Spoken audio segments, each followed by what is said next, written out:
Lali exige la fermeture de la base militaire de Diego Garcia et des réparations pour la communauté chagossienne. Port-Louis, Maurice.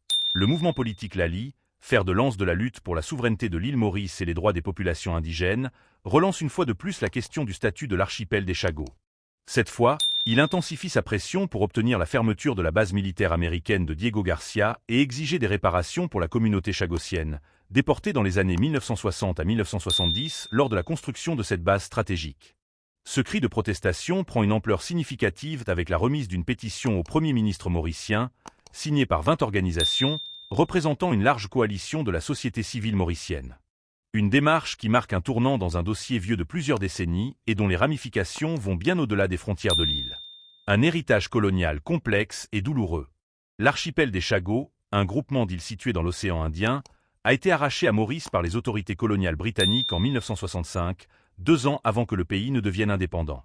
Ce découpage territorial a été orchestré dans le cadre d'un accord entre Londres et Washington pour établir une base militaire à Diego Garcia, la plus grande île de l'archipel. Le Royaume-Uni, en échange d'une compensation financière substantielle, a cédé l'île aux États-Unis, qui l'ont transformée en un site stratégique pour leurs opérations militaires.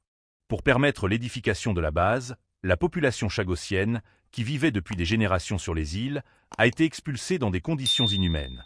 Les familles ont été déplacées en grande partie vers l'île Maurice et les Seychelles, sans aucune possibilité de retour.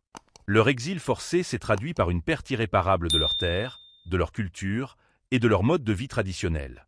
Cette tragédie n'a été reconnue que bien plus tard, alors que les générations suivantes des Chagossiens continuent de vivre dans des conditions précaires, loin de leurs ancêtres et de leur histoire.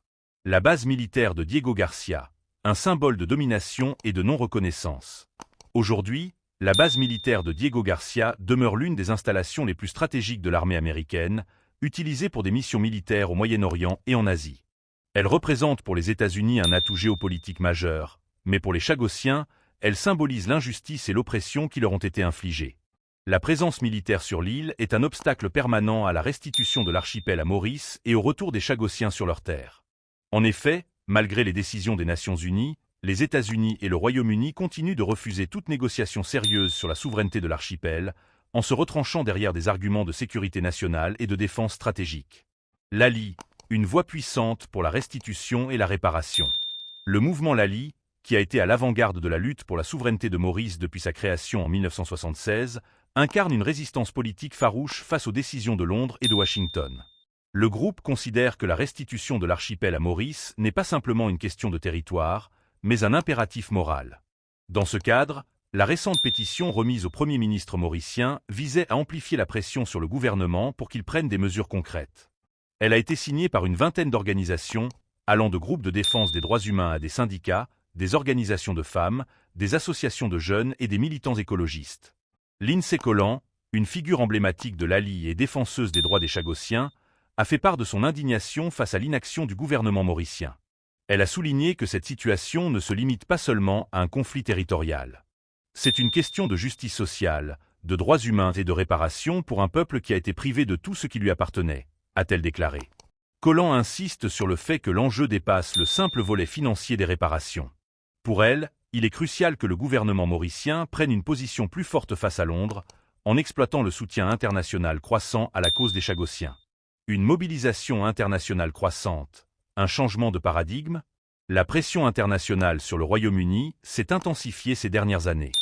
En 2019, la Cour internationale de justice, CIJ, a rendu un avis consultatif dans lequel elle a affirmé que la décolonisation de Maurice n'était pas complète tant que l'archipel des Chagos restait sous domination britannique.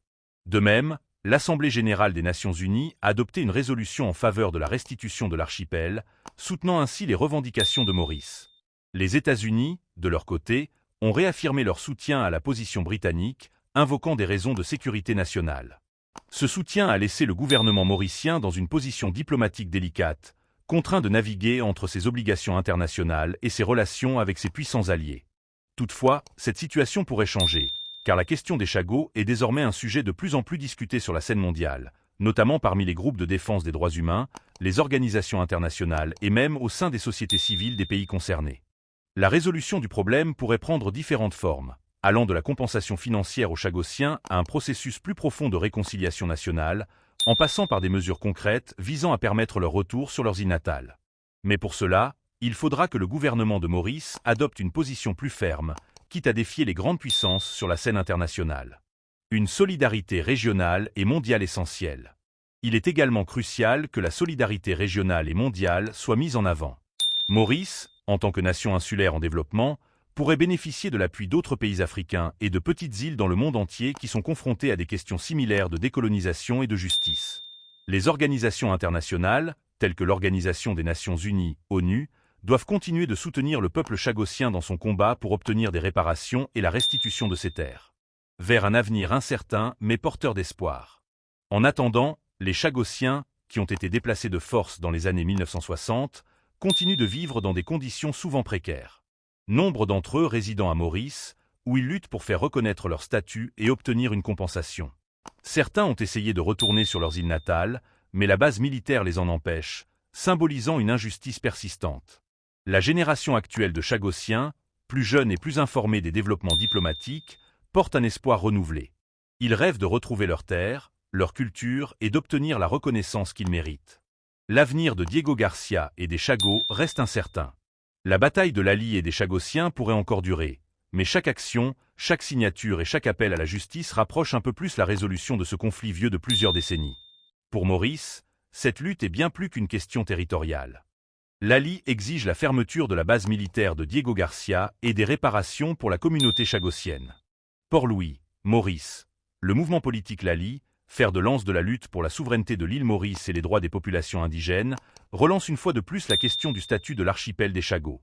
Cette fois, il intensifie sa pression pour obtenir la fermeture de la base militaire américaine de Diego Garcia et exiger des réparations pour la communauté chagossienne, déportée dans les années 1960 à 1970 lors de la construction de cette base stratégique. Ce cri de protestation prend une ampleur significative avec la remise d'une pétition au Premier ministre mauricien, signée par 20 organisations, représentant une large coalition de la société civile mauricienne.